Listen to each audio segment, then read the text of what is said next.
হয় তাহলে করুন। আপনি বিক্রিও করেন?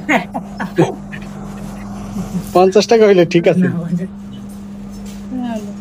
আপনার 10 টাকা কম নেবেন? না না, 50 টাকা হইলে করেন। আসসালামু আলাইকুম প্রিয় বন্ধুরা।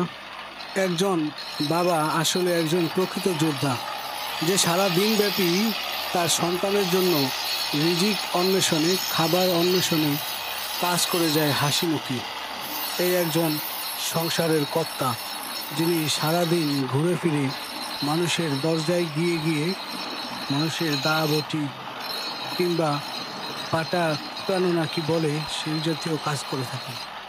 আসলে তারাই হচ্ছে জীবনের প্রকৃত যোদ্ধা, যারা হালাল রিজিক অন্বেষণ করে, কারো ধার ধারে না, নিজের শরীরকে, নিজের ঘামকে পুঁজি করে নিজের জীবিকা নির্বাহ করে। এরা হাজারো বাবার চাইতে উত্তম, যারা নাকি বিভিন্ন অসৎ উপায় অর্জন করে।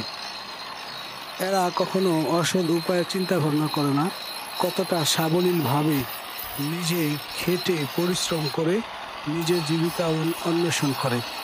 আমি এই সমস্ত পিতাদেরকে স্যালুট জানাই, কেননা তারাই জীবনের প্রকৃত যোদ্ধা।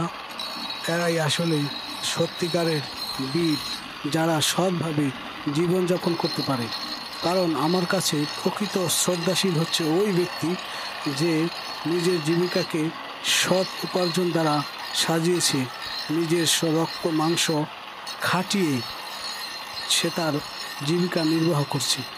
এ সমস্ত বাবাদেরকে সবসময় সম্মান শ্রদ্ধা করবেন। এ সমস্ত সাধারণ লোক একটু মিষ্টি হেসে সুন্দর করে কথা বললেই খুশি হয়ে যায়, অথচ কিছু মানুষ আছে এতটাই কুটিল, যারা আপনার সাথে হাসি মুখে কথা বলে সর্বদা আপনার ক্ষতি করার কাজে ব্যস্ত থাকে। আসলে একজন পরিশ্রমী আল্লাহ তাআলার বন্ধু, আমরা তা বুঝি না। পরিশ্রমী ব্যক্তিকে আল্লাহ তাআলা অনেক ভালোবাসেন।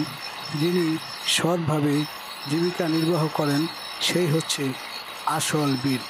এই চাচাকে দেখুন, কত সুন্দরভাবে সুনিপুণভাবে সে তার কাজ চালিয়ে যাচ্ছেন, সুন্দরভাবে হাসি মুখে।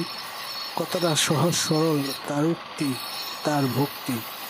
ডাক দেওয়া মাত্রই সে চলে আসলো। এই যে দেখতে পাচ্ছেন তার সেই ছোট্ট মাইকটি, যা দিয়ে সে মানুষকে দৃষ্টি আকর্ষণের চিন্তা ভাবনা করে এবং বিভিন্ন উক্তি করে মানুষকে আকর্ষণ করে তাদের বাড়িতে গিয়ে এই সুন্দর সেবাটি প্রদান করে আসে। এদের ভূমিকাও আমাদের সমাজে অপরিসীম।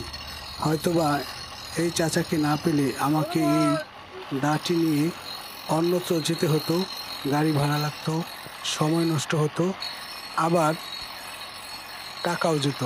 কিন্তু ঘরে বসেই আপনি এই সেবাটি পাচ্ছি। তাই এদেরকে সঠিক মূল্যায়ন করা জরুরি। সবাই পরিশ্রমীদেরকে ভালোবাসবেন, সৎ লোকদেরকে শ্রদ্ধা ভক্তি করবেন।